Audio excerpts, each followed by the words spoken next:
Hello, everybody. My name's James. Welcome to the Planet FPL Fan View, where I normally have one of our correspondents onto the podcast to discuss current matters at their club. And it's been a very busy couple of weeks for Mark Sutherns, Nottingham Forest. How are you, Mark?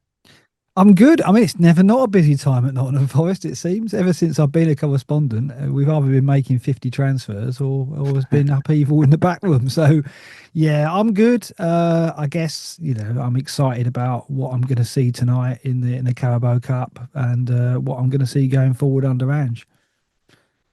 Yeah, before we talk Ange, obviously want to touch on obviously Nuno's Mm. departure first.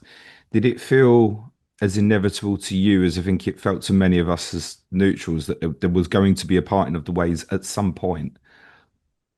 Yeah, I think that it took us by surprise the way that Nuno came out in those two statements made in press conferences, really. I think for me, I agreed with his sentiment because I was saying it all summer. I was saying, look, why aren't we moving? We need players, and nothing's happening, and we're too slow.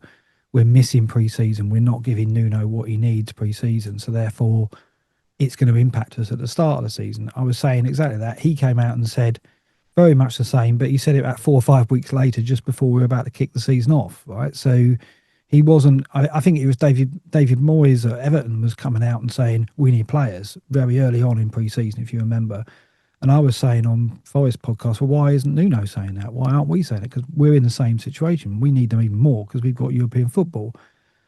And so it's a bit of a mystery why Nuno was just keeping quiet. And then, so I wasn't surprised when he came out. It's just the timing. I was like, well, why has he done it then? Why has he done it before the season starts? And the way he went in two-footed. He went in too hard, really. After that first one, I was thinking, well, that was odd. That's strange. That's going to impact the players. That's going to impact us going into our first game. As it turned out, it didn't. But then we played well against Brentford, although Brentford weren't. That was the worst Brentford side we'll see all season that came to the City ground. I think they weren't ready.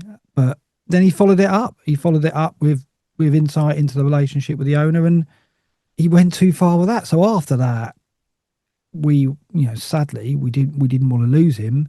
I think a lot of our fans felt it was inevitable. It was an untenable situation. He was never going to survive that. I think on the transfer window, I mean, you obviously did quite a lot of business quite late again. From the outside, it felt very much like we were waiting on what happened with Palace, just to find out if you were in the Yeah. Europa League, because you did need to get a bigger squad. With the Conference League, you could have certainly fudged at least the first half of it, basically. That's how it felt. So it felt like they were waiting on the Palace decision. He addressed that though, didn't he? He said that I think I remember Nuno saying it doesn't matter what competition we were going to be in, we needed more players. So he actually said that's not a reason for us not moving as early enough. And I agree with him. I think it was obvious we needed cover at fullback, for example, what he meant, and we still didn't get that until late. So I do think we delayed too long with our moves in the transfer market, and for one reason or another, whether we decided that, that didn't give Nuno any pre-season, and we know the value of pre-season. We had that before last season, and look what happened. We excelled and exceeded expectations, and I think Nuno was frustrated that, well, you haven't given me the players when I needed them. You've dropped them all on me now, and obviously the pressure and expectations going to increase. But I haven't had any pre-season with them, and I kind of think, yeah, the European competition, are you in the Europa League or the Conference? It is a factor, but I also agree with Nuno that there was a degree of, well, we need to take action anyway. It's not going to affect areas like fullback cover, goalkeeper cover, and stuff like that. And we hadn't got that in even. So yeah, I hesitate to say that was an excuse for us not recruiting early enough. What's interesting about it, I think most people have forgotten this. Nuno signed a new contract in June. Yeah, in June, crazy, isn't it? So the intention at that point presumably was to keep going with him. The Yeah, appointment of Edu had been made. I don't think he officially joined the club to a couple of weeks later. And that's it right. seems that those two, like from their first meeting, it feels like that was what was reported in the Athletic. They kind of had a bust up in their first Mm, meeting, mm. and it seems to have just spiraled from there, basically. Yeah, and I guess it's a weird setup, isn't it? Obviously, the situation is like Nuno's the coach. His job is to take the players he's given and create results and a winning team, a harmonious dressing room, etc. And obviously, Edu is a huge influence in the players that do come into the club. And you've got to assume that any disagreement between Edu and Nuno was based around Edu's idea of what players should be coming into the club and Nuno's idea of what players he could use, and that's where the clash was. You assume, right? You assume it's nothing petty or personal in other ways. Might not be, but I assume it's down to that. Obviously, things like the Traore thing was picked out, and maybe there is a case that Nuno wanted Traore. Edu didn't think Traore was the kind of player that we should be going after because we wanted to transition to a different style of play. And let's face it, Traore is a player that only allows you to play in one way, really. He's not a player who's going to keep the ball. He doesn't take care of it. So you can see why there could have been a clash over that player. It's all speculation, though. But yeah, I mean, I imagine that's how it played out. And I can be sympathetic to Nuno in some cases there because he has got, while he's adaptable, while he's flexible, there's no question throughout his career, he's got results playing in a particular style and way. And if behind the scenes we're trying to shift into a new possession based, more flair based, possession based, pick opponents, gradually pass them to death, that isn't the style of play that he's used to getting results with, and that would jar with him. And if he's seeing players coming into the club that Edu and others are bringing in that are only leaning that way, he's gonna be concerned. We'd seen, I remember looking at the data after the first three games, and for passes completed, you were about fourth or fifth mark. Yeah. So we'd spoken in the summer about an evolution happening, and I recognised the first three opponents you had probably played into that quite a bit: Mm. Brentford, Palace, West Ham.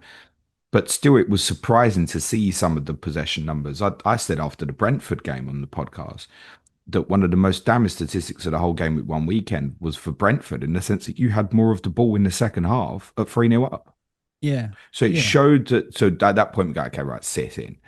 So it was showing that an evolution was beginning to happen, and Oh I yeah. think there must have been a will in June to think that Nuno can try and take that forward. I also certainly accept the football club making the decision to go, actually, we don't want to invest in Adama Traore. Like, I Yeah. get that.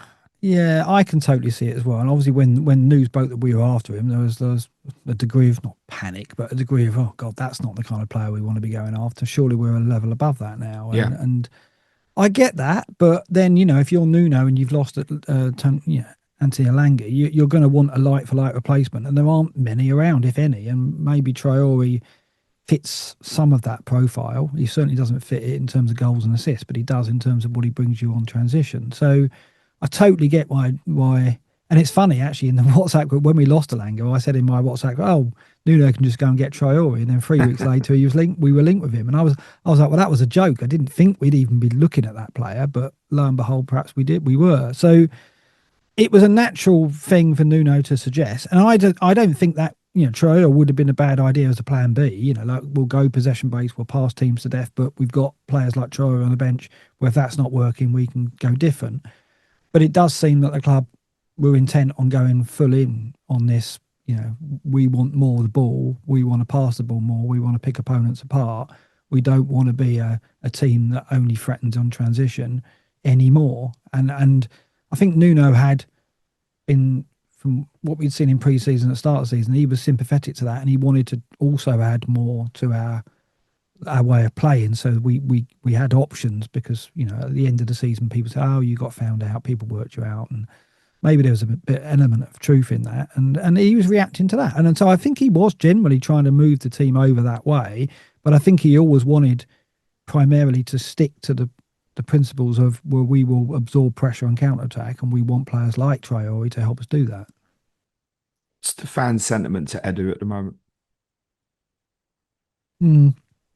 I think when he came in, we were excited. We thought, well, that's a big status and a big statement for our club, because obviously we took him off Arsenal and we knew that he had done good things at Arsenal and he had a good reputation. We knew he had contacts in world football, and we knew that he was someone who could get things done for us. Obviously, there's links to the South American market as well, where we'd already done some business, so we thought, well, that will just strengthen our grip on scouting over there, and maybe it'll increase the talent we can bring in. So it was generally positive when he came in, and we knew Marinakis made a big thing of it. I think the statement was, we're proud to welcome Edu to our club. That was that's a big thing to say. So we were behind it then, and I think we're still behind it now. I think that generally, I think when Nuno made the two statements, he risked losing fan sentiment. I think most fans were very sad to see him go. I certainly was. But at the same time, we looked at the way he acted, and it seemed to me like, that was him wanting to say his piece, wanting to feeling like he was already out the door, perhaps, and thinking, well, I'm going to go out. I'm not going to go out quietly here. I'm going to say what I need to say. It was very out of character for Nuno in my eyes. That's not what I associate him with, talking out in the press in that way and talking about the relationship with the owner in that level of detail. It's not what I would expect from him. So I think when he did that, he risked losing fan sentiment. And what I mean by that is that a lot of the fan base would go, "Oh, we're with Marinakis now. We're with that regime. Nuno's done himself. He's asked for the sack. He's got to go." So that's basically what's happened. And I think many Forest fans are with Edu because of that. Yeah, I think when I first saw the quotes of what he'd said prior to the Crystal Palace draw about the fact that essentially he and the ownership weren't talking anymore, it's like, can't say that. And if it was one of them, I don't know if he's protecting our context, let me watch it. And then I watched it and I felt even worse about it. I thought, well, you could see that some people were going to draw the conclusion of that he's almost asking for the sack. Yeah, Basically, like he knew that the writing was on the wall. He'd had the bust up with Edu, the stuff over transfer signings.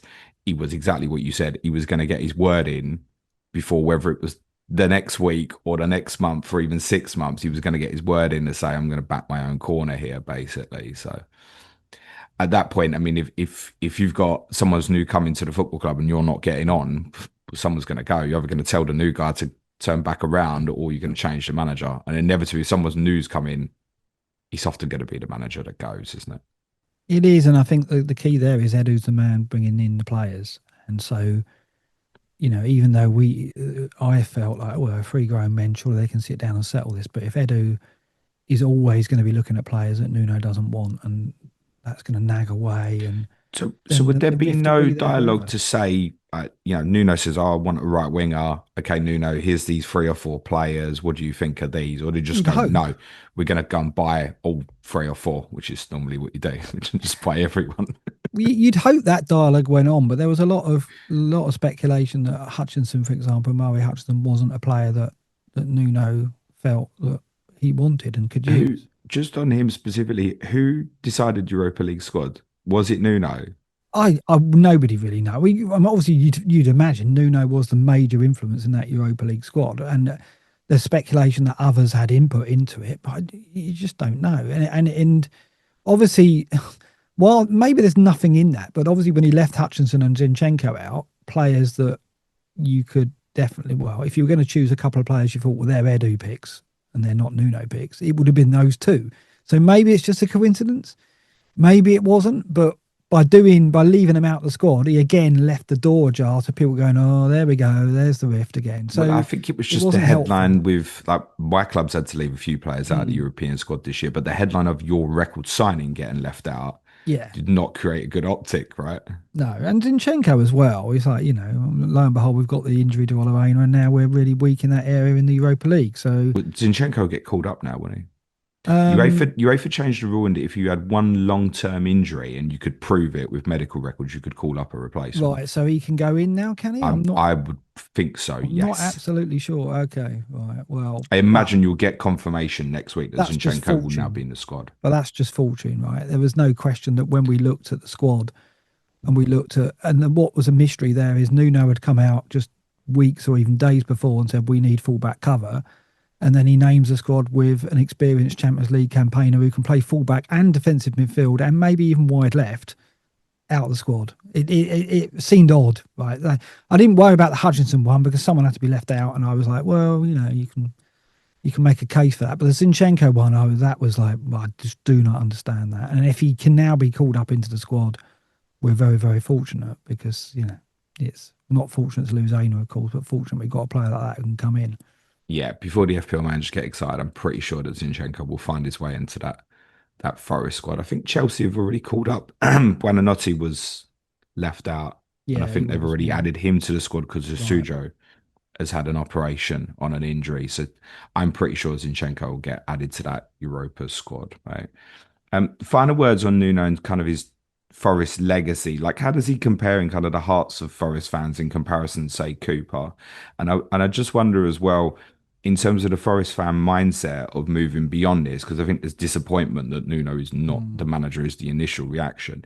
That was also the reaction when Cooper left, and Nuno obviously Mm. took that forward. Yeah, yeah, and I guess that is fresh in the memory that we've lost someone dear to our hearts previously, and it was a it turned out to be into a period of growth for us. In that Nuno came in and took it on. So we I am definitely in that mindset that that will happen again. In that we'll see Ange come in and win our hearts and produce good football and also produce results that see us kick on. So I've got to go with that. That's what I'm currently holding on to. Um, I think I don't want to compare Nuno to Cooper, but I think Cooper's kind of untouchable in terms of what he did because yeah, obviously I don't want to make a Clough comparison, but in terms of my lifetime, and I was very very young during the Clough years, but what Cooper did to get us out of the Championship and get us promotion was something I didn't even think was possible in my lifetime. So even though Nuno's achieved great things and taken us to European football and given us some great memories, it cannot compare to what Cooper did, which was to me the impossible. So for me, Cooper will always have that place in my heart, dearest. But Nuno has excelled in, and exceeded the expectations I had for what he could do to replace him. Yeah, I think he did a very good job, mate. And I think the next time a Premier League job comes up, Oh yeah. except probably one of the biggest ones, I think Nuno's name's going to very quickly get linked with it. Oh yeah. There weren't many clubs that I thought would be getting linked to Ange Postecoglu in the Premier League, Mark. My conclusion before the Europa League final was that there is no way that another Premier League club would appoint him. Oh really? Yep. We can discuss. I obviously know him very, very well. Um, Even when I went to bed the night that Nuno had got sacked, and there was a lot of murmuring of Ange because of the timing of the announcement, I thought it will be tomorrow. We'll know very, very quick. Mm, mm. And I think you've had history of that. Wasn't Martin O'Neill sacked and you appoint the new manager like 20 minutes Yeah, later? I yeah, read, yeah. yeah. So I was like, this will be dealt with in the morning. It won't be Ange. Woke up Right. in and we were messaging each other that morning before the announcement. Yeah, It's like, wow, it is Ange. yeah. So reaction to Ange Postecoglu is not the Forest manager. I was not surprised in the least. I mean, No, I keep getting told that since. Yeah. yeah, I mean, we knew that there was some connection between the owner and him, and there was like they'd met several times last year, and like, we're led to believe there was some connection before the Europa League final, and some talk that Ange knew he was already out at that point, and I don't know if that's true, but obviously there's the Greek connection. Obviously he's a manager that's won trophies, and he talks in a way and uses terms and language in a way that it would appeal to Marinakis. The whole, you can say it's arrogance. I won a trophy in my second year and all that business. And Marinakis, that will chime with him very much. So that's doesn't surprise me. He's the kind of character Marinakis is going to be drawn to. Yeah, I thought Marco Silva would be tapped up. I thought there might be something in that, and maybe there was an attempt, but that probably wasn't in this window. It's probably some months ago that. But yeah, I think that it didn't surprise me in the least. As soon as I saw his name linked, I was like, yeah, that's what's going to happen. Yeah, because the thing is, he was out of a job. He was available. Negotiations could take place without any other club involved, so it made sense, and everything just added up. And when was the approach made? When did Marinakis start setting his sights on Ange as his manager? Was it even before Nuno left? That's the speculation, but yeah, he's here now, and it's yeah, the change couldn't be bigger, could it? No, it's drastic. You've gone from arguably the most defensive manager in the league to the one that's, well, I mean, it's clearly the most wide open, isn't he? Basically, how do you feel though about it? Like, are you excited? Are you scared? Nervous? What's the main emotion? Um, I have little moments where I go, oh, maybe we could go down. Because obviously there's a lot of talk of, oh yeah, you'll win a trophy in second year, be the championship, and obviously we dismiss that as nonsense. But I'm like, well, it could go very wrong. It could.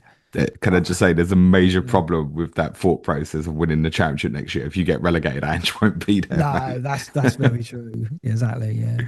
But the thought that we could be back, we could take a backward step and a major one and be suddenly being a relegation scrap. It's not out of the question by any means because number one, the teams that came up are in a lot better state than they've been in previous seasons. And number two, the other teams that are going to be down there, perhaps it's going to be Wolves and West Ham. They are perhaps in a worse state than us in terms of the squad and so on, but they haven't got European football we have, right? So if European football starts to take its toll on our squad and the quality we can put out on a Sunday, then perhaps we are going to be pulled down. So that was always my fear.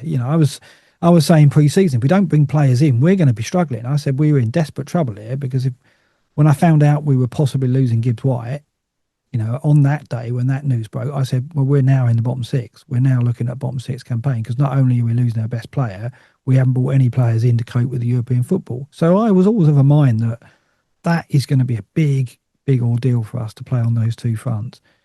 So I think Andrew's got a massive job on here. I think that although I'm optimistic, I am very realistic about the task that he's got ahead of him. And I was shocked when he said the other day in that first press conference when someone said, "Oh, you always win a trophy in your second season." He said, "Well, I won the double in my first season in Celtic." I'm like, "What's he saying that for? Why would you say that? Why would you Because people inject took it that positive. pressure?" Yeah, but he doesn't lack for self belief, Oh right? You no, I have to, know. it's who he is, Yeah, mate. yeah, I know. But I was like, blimey, if I had the job in front of me that he's got, I probably wouldn't have said that, but that just shows you the confidence he's got in He himself. also And said, didn't he? I might have to win a trophy this year, or I yeah, might not be here next season. So it's funny. He's going to play on that, isn't he? And then yesterday, he said about I turned my phone off for 2 days after the Arsenal defeat because I didn't want the owner ringing me. So he's really going to play on that. That the owner's a menacing figure who's going to come after me. And he'll have fun with that. And I like it. I mean, I like it. I mean, this is what I see as a positive in that he's not come in and gone, yeah, I've got a job on and this is going to be difficult and it's going to take time. You need to be patient. He isn't saying any of that. He's going, oh no, you'll see a change on Wednesday. Oh no, we're not wasting any time. And then talking about trophy in his first season. He is bullish. So fair play because I don't think I would be in his shoes, but there you go. we should read nothing into Saturday at Arsenal. Would that be fair? No. Mm. No, He kind no, of said I don't. himself he had one training session basically with the team, didn't he? Because of the international break. So he's decided to. I mean, essentially, he would have picked the same team that lost to West Ham if Olorena hadn't got injured, right? Yeah, what I do read into it though is the players need picking up because I think the players knew in the West Ham game that Nuno had gone. I think Nuno knew he'd gone. So I think that that performance against West Ham was out of the ordinary for us. And players like Morgan Gibbs White in particular, their performances have dipped in the last couple of games, and I don't think it's a coincidence. I think it's the shock of Nuno leaving, and the fact that him and other players need picking up and need showing that there's positive things to come, and so he's got a lot to do in that respect. Irrespective of tactics, he's got to get arm round shoulder on a lot of players, including Gibbs White, and turn them around mentally because I think at the moment there's a few players that are very low. So, question: we know what Ange Ball looks like at its best. We also know what it looks like at its worst. To get Ange Ball at its best, how do you do that with the defensive personnel that you have?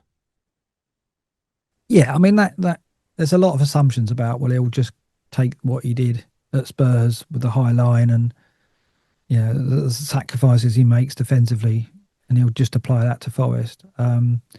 Maybe he will. I'd like to think there'll be some adaptation of that because, like you say, we don't have the same personnel. We don't have Van de Ven there to mop it all up.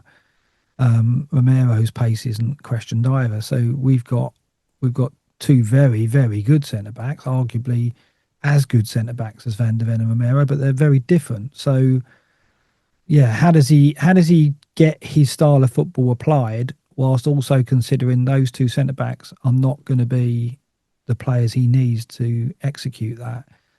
I'd like to think that he adapts in some way with that in mind because Milenkovic and Murillo are outstanding players. We don't want to lose them.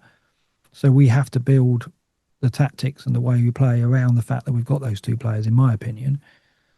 And we can solve that by selling them both, but yeah, I don't think that's going to happen anytime soon, and we wouldn't want that because they're great players. So it's going to be very, very interesting tonight what we see because it's similar tonight. I mean, if he plays Bolly and Morato there or Jacuna there, pace, they're not blessed with pace either. So, we could easily be exposed if he goes straight to the high line against Swansea. So I'm going to be fascinated what we see initially in this game and against Burnley. And Savannah got done with a ball over the top for Arsenal's second goal at the weekend as Yeah. well. Who's suitable here to play the fullback role? I mean, the Zinchenko signing feels like it was a preempting for Ange, but Ange loves his fullbacks to not just go into midfield, but go into 10 positions. So, I mean, Zinchenko's not going to do that. He may well invert just into a more central midfield role and we get adaptations that look Mm. different to what it was at Tottenham. But other than Zinchenko, and I think Olorena would have been great for it, by the way, it doesn't feel like a Nico Williams role to me. No, I think he's going to have to do what Chelsea do and just do it with one of the fullbacks, and it'll be Zinchenko. And Arsenal did it as well, didn't they? They didn't invert both sides and didn't push both fullbacks up. He did at Spurs though, so again, it's another thing that he's going to have to adapt. I think because Nico Williams, he's a fine player. He can play wing back, but I'm not sure he can invert and play in areas like the 10 comfortably. He'll do it. He'll do anything, and he can play anywhere because he's a great footballer. But it's not. He's not going to excel in that role in the same way that Porro can. It's he's a very different player. So yeah, it can work, but I think there's going to have to be tweaks to the template that he used at Spurs if that's indeed what he's going to implement. Yeah, Mark, I got some bad news for you, mate. You know the amount of times I got told he's going to have to. Yeah, he I never kept saying did. he's not Oh, going I to, know. mate. I know, but I mean, at the time, he was coming out and saying, "No, I'm not changing." He was being very, very. He put it out there like, "No, I'm not. I'm not changing. This is the way we play, mate," and all that. So he kind of nailed his colours to the mast there. So he was never going to back down. Where I don't. He hasn't said those things yet. He's started to say, "Yeah, you're going to see a change. Yeah, the principles that I want, you'll start to see them from Wednesday," but he hasn't said what they are and that he's rigidly going to stick to them yet. So when he starts saying, if we lose against Swansea or if we lose to Burnley and the high line is exposed, and he goes, yeah, that's the way we're going to play, tough, then I'll get worried. But he hasn't said such statements yet. No, I actually think he will be a little bit more sensible about it. I think he's got to be Mm. with the personnel available. And let's not overlook the fact that Ange won the Europa League by Yeah, not playing Ange ball. Right. yeah, exactly. Tottenham kept clean sheets in Frankfurt, in Bodo, and in the final, winning all those games 1-2-0. And they weren't like great to watch. And it No, wasn't high line on the halfway line and stuff. They kind of went, I mean, the Europa League final was back to the wall, yeah, basically. And it worked. So we know that that is there. I think his guiding principles in the first instance would be what he wants to do with the ball. I think that's still going to cause some problems because I think he is going to want his fullbacks to go in some areas that might feel very uncomfortable for a yeah, few other players. And just as a consequence of that, you will push up the pitch and you will leave you very exposed to transition. I yeah. don't have much doubt about it, but I think his principles would be more about what he wants to do with the ball than necessarily without the ball. Because we're not just talking about a switch here in terms of turning into a possession based team, which I think it's fair to say was already happening. Mm. We now ask you to press from the front. I mean, how suitable is that for Chris Wood, for example? Yeah, I mean, there's going to be question marks over Chris Woods and his mobility to press. He is a very, very intelligent footballer. He is very, very good at cutting off the channels, cutting off the passing lanes. He can press to a degree. So I do think that he's a footballer that can replace speed of thought with his mobility to press. So I think that Ange will find a way of making it work with Chris Wood. He's I think he's safe for now. He's an elite level finisher that I think if we get width on the pitch and we've got players to provide that now and players who can beat their fullbacks and get crosses into the box, there aren't many strikers you'd prefer in there other than Chris Wood to get on the end of it because one touch finishing, he's elite. So I think the role is there for him, but again, it's an adaptation of what he expects. He's not Dominic Solanke in terms of being an elite presser, but arguably he can match him when it comes to finish, or even be or better him when it comes to finishing in the box. So it's a trade off, isn't it? But yeah, Chris Wood is a very intelligent player. I think he'll find a way of making it work in Ange's system. Do you expect him to stay in the team? I do at the moment, yeah. Is is Until Calamundo excels. is there anyone else in the squad that perhaps people have seen little of so far? Do you think, oh yeah, this is going to be a guy that's going to do really well under Ange? Well, I think that there's players that will get their opportunities. I think will end up in the first 11 that isn't necessarily to do with way Ange plays, like Backwell, like Douglas Luiz, that we haven't seen yet. I do think we'll see Ndoye move out to the left. Hudson-Odoi will probably be a player that is more of an impact player, and Backwell and Ndoye will be our first choice wingers. I think that's the way it will go. And then I think Douglas Luiz will have to take that midfield berth because Sangare just doesn't have the mobility to press at the intensity that Ange demands. Right? He can't do that, and it's been a problem even in the way Nuno played. So it's definitely going to be a problem in the way Ange played. And I think that was one of the key issues at Arsenal in that we weren't putting enough pressure on the ball, and we need someone in there who can do that. And Douglas Luiz is more suited to do that, so I think he's going to do well, and I expect him to see him play tonight. Any question marks on why the fact he wasn't brought on at the weekend? Yeah, I was a bit surprised. I don't really understand it. If you Because want to the be, game was kind of done. I think it's yeah. fair to say it felt like an opportunity to get minutes in him. Yeah, I don't know what was going on there. Very strange, but obviously, yeah, he may well have had, the Carabao Cup tie in mind and wants to start him, and then yeah, didn't want to kind of disrupt that plan. Perhaps. I mean, surely he starts in this game. Okay. For those who are panicking, who've got FPL assets, Mm. it's really interesting. I spoke about this before we started. Most managers come in, it's like, oh, I want to hold this player, they've got a bounce. But Ange walked in the door, and all the questions were, should we get rid? Should we get rid? No one was talking about, and I don't think anyone is now going, oh, it's two promoted teams in the next two games. Let's go and buy Forest assets. Nobody seems to be talking about that. What's the advice for those who've got defensive player? I know Murillo's obviously subject to injury, but Sells, Williams, Murillo, Milenkovic, Gibbs White, Anderson, Wood. There's bits of ownership out there, Mark. Yeah, I wouldn't be selling going into these two games because there's still a very good chance we get a clean sheet in one or both fixtures. I would say. Because I just I don't see us going absolutely gung ho and we're going to score more than you immediately anyway, right? So I think there's going to be a gradual transition to that style. Maybe I'm wrong. Maybe tonight we'll see the high line straight away. But I even then, that Burnley and Sunderland have still got to score, right? So that's no easy task in the Premier League for any team, as we're seeing this season. A lot of teams are struggling. Look at Aston Villa. So I'm holding my defensive players. There's no question though. After those two fixtures, they're all under scrutiny and probably But will you go see in. those defensive numbers that look great in the league at the moment. Mm, We've got Angier now, Mark. So mm. it's about to level the playing field, right? You'd think he'd have an impact, wouldn't you? In that respect, yeah. I think we should see a few goals. Yeah, there's no question. Like, and I think how long will it be before we start looking at the Forest attackers? If Backwell and Ndoye do establish themselves as the first choice wingers, they're both at a very kind price. I think if they do the business. So, and if Chris Wood does stay in the team, the goals they're going to be coming through him. So he could come back on the radar for a lot of managers who don't have him now. I'd be quite bullish about you, actually, Mark. I think if you were playing once a week, Yeah. how big to you as a fan, before we finish, is this Europa League campaign? How big is it to me in terms of we would need to In win terms it? of how much you're looking forward to it, how Oh, well do you want to do in it? Some teams get into Europe and it's like, oh, it's a journey, we'll enjoy it. Like the noises around Forest don't feel like that. It's like, yes, do that, but also we expect to do very well in it. yeah, I am thrilled. I mean, I think it's great that you can see your team play on that stage and against these teams again, and particularly with the heritage that we've got.